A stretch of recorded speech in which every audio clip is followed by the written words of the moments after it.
देख रहे हैं पीएन न्यूज लाइव, आपकी आवाज। जीएसटी के नित नए प्रावधानों से उद्यमी त्रस्त आई के सेमिनार में उद्यमियों का छलका दर्द। वाराणसी के मड़ुआडीह स्थित एक होटल में Indian industries association, the smile industries association तथा रामनगर इंडस्ट्रियल एसोसिएशन के संयुक्त तत्वाधान में जीएसटी तथा इनकम टैक्स के लागू किए गए प्रावधानों पर एक सेमिनार का आयोजन किया गया। सेमिनार की अध्यक्षता करते हुए आई के राष्ट्रीय उपाध्यक्ष आर.के. चौधरी ने कहा कि जीएसटी के प्रावधानों में लगातार हो रहे परिवर्तन से उद्यमियों को जागरूक करने हेतु एसोसिएशन समय समय पर विषय विशेषज्ञों के साथ इस तरह के सेमिनार आयोजित करता रहता है। जीएसटी विभाग द्वारा उद्यमियों के उत्पीड़न तथा शोषण की लगातार शिकायतें मिल रही हैं। जाने अनजाने की गई गलतियों की बड़ी सजा उद्यमी भुगत रहे हैं। आज उद्यमी अपना उद्योग कम विभाग का क्लर्क ज्यादा प्रतीत होता है।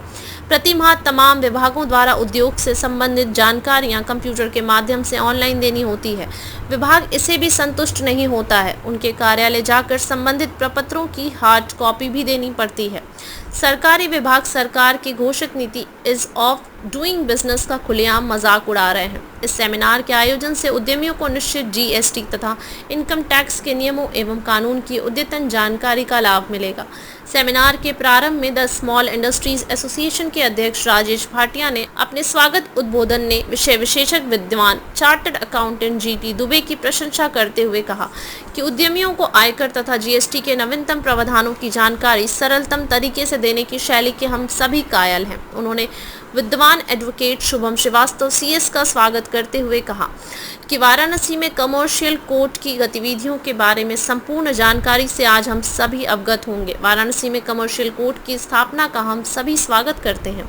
इससे कमर्शियल विवादों का शीघ्र निपटारा होने में मदद मिलेगी। सेमिनार के प्रमुख वक्ता विद्वान चार्टर्ड अकाउंटेंट जी.डी. दुबे ने बड़े ही सहज तरीके से इनकम टैक्स तथा जीएसटी के नए प्रावधानों के बारे में अपनी बात रखी।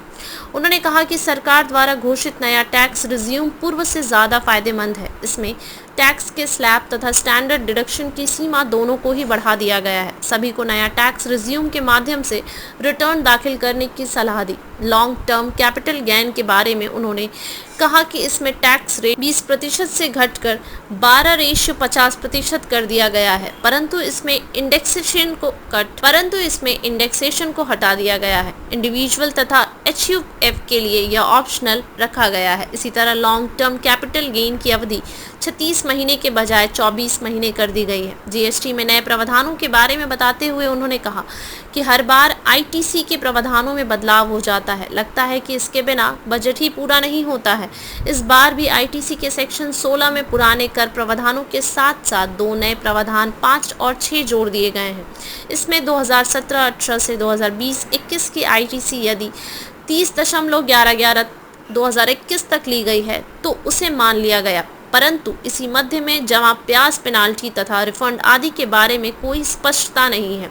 इसी प्रकार सेक्शन 70 में बदलाव कर अब फर्म के प्रतिनिधि भी समन में उपस्थित हो सकते हैं। करदाताओं की सुविधा हेतु एमएनएसटी स्कीम लाई गई है, जिसमें 2017-18, 18-19 तथा 19-20 के सेक्शन 72 के तहत नोटिस की बकाया धनराशि को मार्च 2025 तक बिना ब्याज एवं पेनल्टी के जमा करने की छूट प्रदान की गई है, परंतु यदि यह पूर्व में जमा कर दी गई है तो इसका रिफंड नहीं है। सेक्शन 73 और 74 के स्थान पर 74A लाया गया है, जिसमें नोटिस की समय सीमा 60 माह से घटकर 42 माह कर दी गई है। वाराणसी में स्थापित कमर्शियल कोर्ट प्रणाली के बारे में जानकारी देते हुए विद्वान अधिवक्ता शुभम कुमार श्रीवास्तव बताया कि कमर्शियल कोर्ट एक्ट 2015 के अंतर्गत वाराणसी में यह संचालित हो रहा है, जिसका अधिकार क्षेत्र वाराणसी, जौनपुर, गाजीपुर, बलिया, आजमगढ़, मिर्जापुर, सोनभद्र आदि है। 3 लाख रुपए से अधिक धनराशि के व्यवसायिक विवादों के निपटारे हेतु उद्यमी व्यापारी यहां संपर्क कर सकते हैं।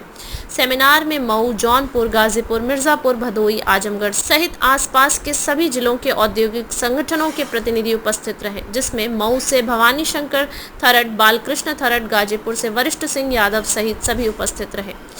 सेमिनार का कुशल संचालन द स्माइल इंडस्ट्रीज एसोसिएशन के महासचिव नीरज पारिक तथा धन्यवाद प्रस्ताव इंडियन इंडस्ट्रीज एसोसिएशन के वाराणसी के चेयरमैन मनीष कटारिया ने किया। सेमिनार में प्रशांत अग्रवाल, अनुपम देव, प्रेम मिश्रा, अशोक जायसवाल, सर्वेश अग्रवाल, ओपी बदलानी, पंकज अग्रवाल, सुरेश पटेल, सुनील अग्रवाल, राकेश जायसवाल, हर्षद तन्ना, अभिषेक अग्रवाल, श्री नारायण खेमका सहित अन्य उद्यमी उपस्थित रहे। अगर आपने जो इंटरेस्टेड शेयर होल्डर है, मतलब जो मालिक है, एक तरह से कहिए 10% से ऊपर, उनको अगर एडवांस दिया तो डिविडेंड माना जाता है। वो डिविडेंड माना जाता है sir, to the extent of accumulated reserve and surplus, capital and reserve, वो डिविडेंड माना जाता है शेयर होल्डर जी। ठीक है, तो डिविडेंड सुनिए हमने क्या बोला, वो डिविडेंड माना जाता है।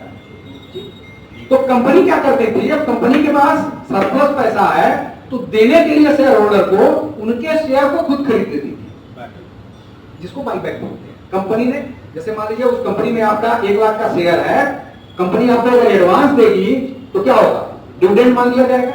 उसने क्या किया, अपने शेयर को खरीद लिया। शुभम ज्यादा अच्छा बताएगा, सेक्शन 68 है ना कंपनी एक्ट में, सेक्शन 68 कंपनी एक्ट गवर्न करता है बाईबैक को। वो बोलता है कि एक बार में 25% ऊपर का बाईबैक नहीं हो सकता। ठीक, तो कंपनियां क्या करती थी, बाईबैक कर लेती थी, शेयर होल्डर को पैसा मिल गया और बाईबैक पे ये जो देती थी इसको डिविडेंड माना जाता था, और इस डिविडेंड पे कंपनी टैक्स देती थी।